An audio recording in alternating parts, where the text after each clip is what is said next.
Un bilan humain bien plus terrible qu'annoncé. Le 16 mars dernier, le théâtre de Mariupol est détruit par une frappe russe alors que plusieurs centaines de civils y sont réfugiés, comme cette femme qui témoigne par téléphone. L'explosion a été terrible.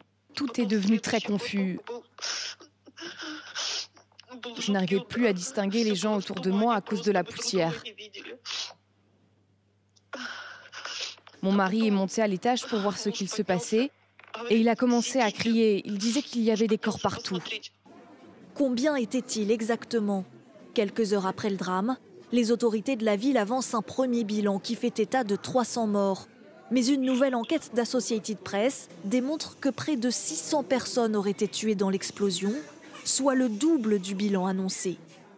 Pour en arriver à cette conclusion, les journalistes ont réalisé une reconstitution de l'intérieur des lieux grâce à des plans du théâtre, des vidéos amateurs et le témoignage de 23 personnes, survivants et secouristes.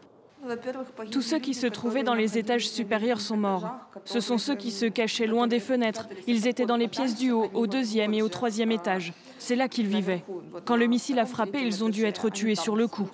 Puis le bâtiment entier s'est effondré et beaucoup de débris sont tombés dans les étages inférieurs, où il y avait aussi beaucoup de monde. À ce jour, la Russie dément toujours avoir bombardé le théâtre.